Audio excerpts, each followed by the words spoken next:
ఈ రోజు మనము ఒక కథ నేర్చుకుందాం. ఓకేనా? కథ పేరు ఏంటంటే మన విశ్వం. మన విశ్వం అంటే ఈ భూమి, నేల, ఆకాశం అన్ని కలిపి ఒక విశ్వం. ఇక్కడ ఒకప్పుడు నక్షత్రాలు, గ్రహాలు, మేఘాలతో నిండిన పెద్ద ప్రకాశవంతమైన విశ్వంలో ప్రియా అనే ఒక చిన్న పాప ఉండేదంట. ఏం పేరు? అమ్మాయి పేరు ప్రియా అనే ఈ విశ్వం మొత్తంలో ఒక చిన్న పాప, ప్రియా అనే చిన్న పాప ఉండేదంట. ప్రియా రాత్రి వేళ ఆకాశంలో మిడుగు మిడుగుమంటూ కాంతులు చూసేందుకు చాలా ఇష్టపడేది. ఆకాశంలో ఏముంటాయి నైట్ పూట? నక్షత్రాలు, చంద్రుడు ఉంటాడు.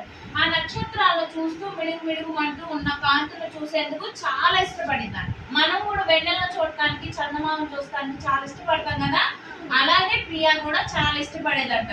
ఒక రాత్రి ప్రియా తన కుటుంబంతో మేడ మీద కూర్చుని, ఎక్కడ కూర్చుని మనం వెళ్తాం కదా మన డాబా మీదకి, అట్లాగే వాళ్ళు కూడా వాళ్ళ కుటుంబంతో మేడ మీద కూర్చుని ఆకాశాన్ని చూస్తుండగా ప్రియాకు ఆమె తల్లి ఏం చెప్పింది? చంద్రుణ్ణి చూపిస్తూ, ఇదిగో ఇక్కడ చూపిస్తున్నారు కదా, ఇదిగో చంద్రుణ్ణి చూపిస్తూ ఇదే చంద్రుడు అని, అది ఒక పెద్ద గ్రహము అని చెప్పేసి, ఇది రాత్రి వేళలో ఆకాశానికి వెలుగులు ఇస్తుంది. రాత్రి వేళలోనే ఈ చంద్రుడు కనిపిస్తాడు, ఇది ఒక పెద్ద గ్రహం అని చెప్పేసి ఎవరితో చెప్పారు? ప్రియా తల్లి చెప్పింది. ఓకేనా? మనకు రాత్రి సమయంలో వచ్చింది అని తెలియజేస్తుంది. ఇక్కడ ఆ చందమామ ఏ సమయంలో వస్తుంది? రాత్రి వేళలో వస్తుందని ఆమె ఎవరు చెప్పారు ప్రియాకి? వాళ్ళ అమ్మ చెప్పింది.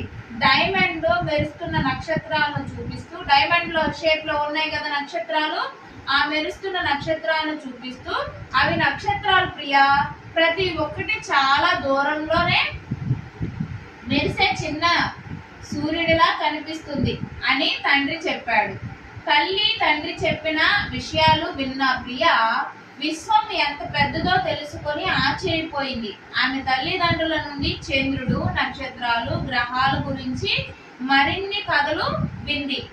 చంద్రుడు, నక్షత్రాలు, గ్రహాల గురించి ఏమింది ప్రియా? వాళ్ళ తల్లిదండ్రుల నుంచి కథ విన్నది, చాలా కథలు విన్నది. వాళ్ళ తల్లిదండ్రులు ఏం చేశారు? నక్షత్రాలు, చంద్రుడు, ఈ గ్రహాల గురించి ప్రియాకి చాలా కథలు చెప్పారంట. ఆ కథలు వింది. భూమి, శుక్రుడు, గురుడు వంటి గ్రహాల గురించి